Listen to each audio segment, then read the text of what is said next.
Hold on there, Pilgrim. Before you go any further, make sure you click subscribe and click the bell for receiving notifications, because if you do not, that means you are not allowed on the mountain. Where do you think I'm going right now? Well, because you didn't subscribe, I'm coming to your house to kick your ass. Train the muscles, not the joints. So welcome back to Natural Gallant Bodybuilding. Today I'm going to talk to you a little bit about abs and how to get abs, because everybody's asking about abs all the time. Mountain. So first of all, if you want to get abs, the first and foremost thing you have to remember and understand is that when you talk about getting abs, you are saying, I want people to be able to see my abs. Now, the biggest thing that's preventing people from seeing your abs is what's on top of your abs, and that's body fat. And a lot of times people think that by training the abs, that they're somehow going to make the abs leaner. Now, because the abdominal muscles are muscles, yes, you can increase their size or their thickness to a point. But if you have 4 pounds of body fat on top of them, it doesn't matter how big your abs get, you're still not going to have abs. So this is the big mistake. People start doing ab training because they want to have their abs show, but they're not really paying attention to their diet. So here's the thing.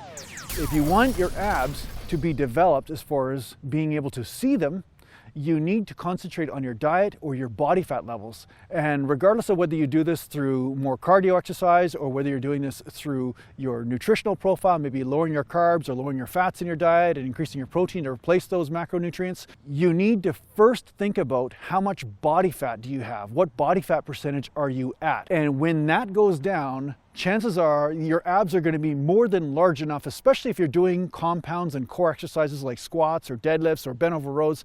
You're already working the abs to a point, right? The abs and the core get worked a lot.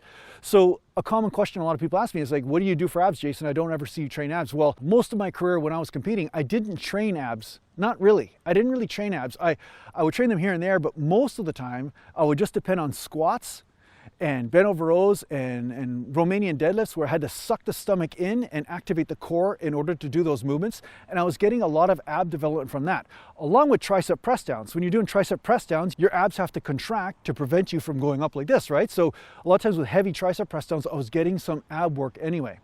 Now, here's something to remember if you're going to start training your abs more.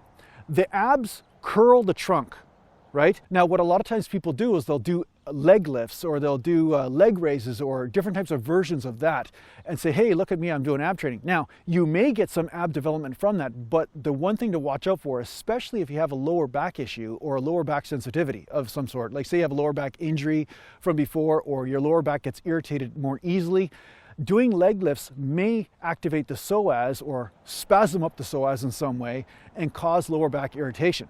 So this is another reason why I didn't train abs a lot, was because sometimes I found that if my abs were fatigued by the time I got to squats, then I would tweak my back or something like that. And the other thing is that if I did leg lifts and stuff, or if I trained abs improperly, I definitely noticed a difference. I definitely noticed that this was a detriment to my training. It wasn't helping my training. So first and foremost, if you're going to train abs, learn how to train the abdominal muscles without activating the hip flexors. I think that's very important if you really want to work your abs specifically. Now, that said, this would include trunk curls, whether you're doing crunches or whether you're laying on your back with your knees up and your knees bent at 90 degrees and then just curling the bum off the floor. That's a great ab worker right there. If you're doing movements like this or variations of this type of movement, these are great ways to work your abdominal muscles without activating the hip flexors. And I found this to be incredibly useful for me, for my particular situation. Now, if you're doing leg raises and if you're doing any sort of variation of a leg raise and you're not experiencing back irritation, well, that's fine. Then maybe it's okay for your body type, and I encourage you to keep doing it. That's fine.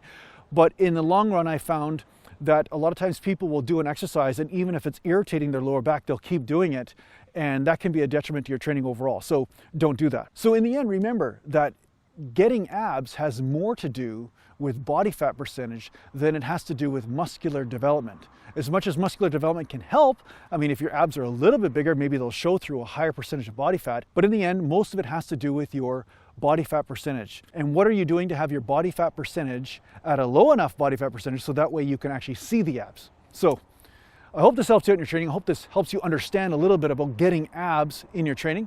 Thanks a lot for watching, and if you need to get a hold of me, just go to naturalgallantbodybuilding.com, and thanks to the Patreon supporters, and take care for now.